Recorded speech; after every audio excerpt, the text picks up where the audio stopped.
our first tank of gas in the car since we left Florida. We're up here in Robbinsville, North Carolina, only minutes away from Deals Gap. Well, I'm here at Deals Gap, and I discovered that Highway 129 is actually closed on the Tennessee side due to that landslide that I thought they had cleaned up months ago. So unfortunately, I'm a little bit stuck, and I'm not able to travel through there. But, to my surprise, when I came on back down this way, and I stopped at the resort, I found that the National Ring Dinger Society is here with all their two-stroke classic motorcycles that you just don't see anymore. Here we've got a Yamaha RD 350 with a wonderful license plate that says, Ring Ding! Mark Haas. I'm at the 11th annual Kawasaki two-stroke rally, and I have two RDs here this year. One's down there, and the other one's at the hotel, and we're going to be here all weekend. You have an RD 350, 400? I have an RD 350 that's been liquid-cooled converted. Nice. And I have a RD 250 that's monoshock with a Spondon TZ tank on it. Excellent. So you got it all modernized. Oh, yeah. That sounds great. We're going to have to hear it run. It's tomorrow. All right, I'll wait. If I'm still here. Anyway, I'm on a road trip up to New Jersey. Man, what a bunch of friendly guys. I'm really, really glad that I came over here by accident and I happened to see what's going on over here with all these ring dingers. I got to talk to a lot of people I already knew or knew me. Surprisingly, I'm actually a celebrity over here because I built that SV650 with the CR500 motor in it. And everybody knows what it is, and a lot of people have seen it before. And away we go.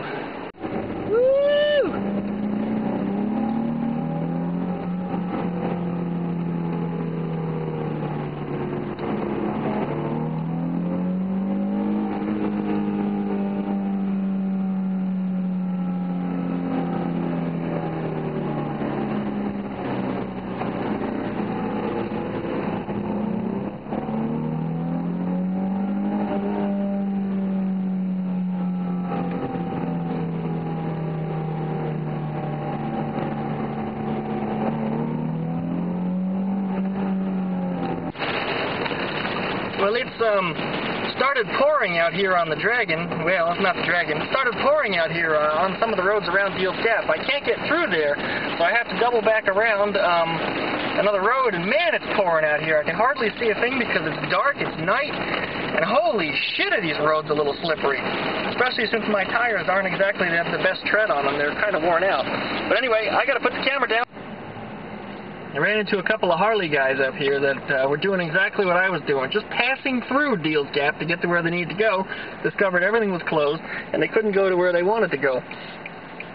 So, needless to say, it's been raining, it's been really, really dangerous out here, and they're a little bit lost.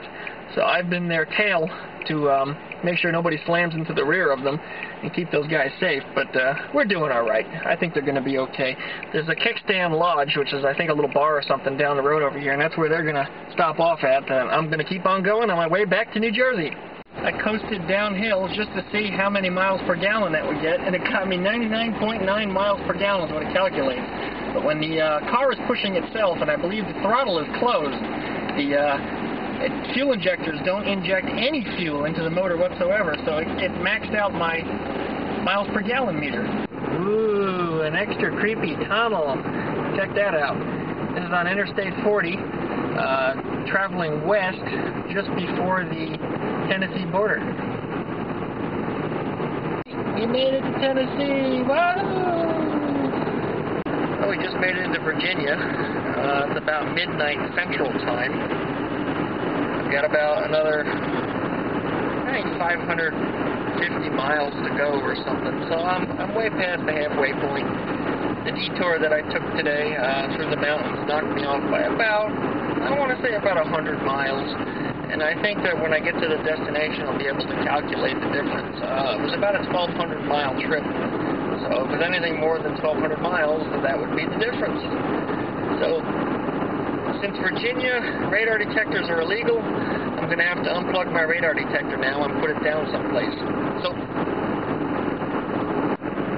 we're about an hour south of Roanoke on Highway 81 going north. It's extremely foggy all of a sudden, and the temperature just suddenly dropped about 10 degrees. It was about 70. Well, it's just dropped to 59, so make it 11 degrees. And the fog has just thickened up. I mean, it is foggy. And the camera's not picking it up when I point it out front, I guess because the infrared light cuts through the fog. But it's quite foggy out there. Everything's safe otherwise. The highway's pretty much empty. There's not too many people out here. I'm able to cruise at just a little bit above the speed limit and keep things going safely. And, of course, I'm here on the camera. Hi! Well, after I got up and took a squirt here at the rest stop, I started to feel more awake. I was trying to nod off and maybe take a little nap or something, but I just don't feel like it anymore. The next rest stop, according to the sign, was about 135 miles away. So going 135 miles is going to take about 2 hours, roughly, at highway speed without speeding. And that's considerable. I don't know if I can make it 2 hours. I do have a full throttle caffeine drink in my cooler here, though, so I guess I could start swiddling on that a little bit. I'd also like something to eat. I'm quite hungry. I'm just outside of Roanoke, less than 30 minutes away. So I don't see any reason why I couldn't stop there for some type of gut bomb burger like I had earlier today, which gave me massive indigestion. But I guess we could give something a shot and see what else I could find. I guess we should give something a shot and, try to put something in the gut and see how I feel afterwards. And if I still feel like sleeping, we'll pull over and I'll take a nap. So I decided to get back out on the road. I felt a little tired, but after stopping at the rest stop, I feel great.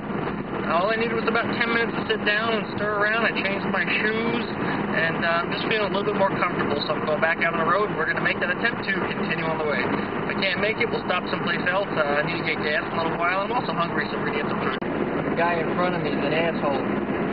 Only 30 more minutes until I reach the next rest stop. 30 minutes won't come fast enough. I need it. That guy in front of me is an idiot. Friggin' idiot. Stupid. Well, I made it to the next rest stop, which is 2 hours from where the last one was. I think I'm going to crash out this time. Time for a nap. I got to find a good spot here where nobody's going to bug me. Find something in a dark spot too, because everything is so brightly lit here. Alright, I just got a couple hours of sleep. I'm feeling pretty good. We're going to go ahead and get back on the road and start on our way. This douchebag spelled his license plate wrong. Douchebag. It's my third time filling gas since I left home. I am up here in northern Virginia. I should be headed towards West Virginia shortly. 1,024 miles since we left home. We're headed on out of the gas station after our third fill-up, and we're going to be continuing on our way. Hopefully, in the next hour or so, I think we'll be crossing into West Virginia, right, then Pennsylvania, and finally New Jersey. Alright, we're back on the road again. Pretty far behind schedule because of that detour at Deal Gap, and also because that I took a nap for 3 hours or something. I don't remember quite how long I was out, but I woke up a couple times. It was very, very hot in the car. I turned on the AC, and of course that burned up some of the gas, but I still wound up with 31 miles to the gallon on the tank full, and that's pretty amazing in this car, as I said before. So we're continuing on our way. Hopefully not too much longer. I really don't feel like driving anymore. I'm a little sick of it. Been on the road now for 22 hours, if you include the stopping time that I hung out with the two-stroke guys, as well as the sleeping time. Total time of 25 hours, which I guess is probably about 17 hours driving. This trip is expected to take about 20, but I still think I could do better. We'll see. Well, we just entered West Virginia, a lot faster than I thought. I thought we were about an hour off, but no, we're here. Shit, it's only been about 5 minutes since I got gas. Speed limit just suddenly went back up to 70 miles an hour, which I haven't seen since Georgia? Yeah, I haven't seen 70 miles an hour speed limit since I think it was Georgia. So I'm rather happy about that, too. Get a little bump in speed back up there, so now we can set cruise control at 75, and everybody will be happy. This is great. This is really good. So, this is Wet Vagina. I mean West Virginia. Yeah. I can tell them in the Northeast, traffic is keeping a much faster pace. Even when it gets rather congested, people are still moving much, much more quickly than they ever did in any of the southern states that I have visited or passed through or have ever lived in. So I can tell that I'm getting closer to home. I realize this immediately. People are moving. They know how to drive. At least most of them, anyway. I mean, we're still in West Virginia. I mean, come on. But we're definitely experiencing a lot more northeastern drivers because, as I said, the road is not extremely congested, and the road is not backed up while it's congested. Everybody is actually moving at pace. People are actually doing the speed limit. This is amazing.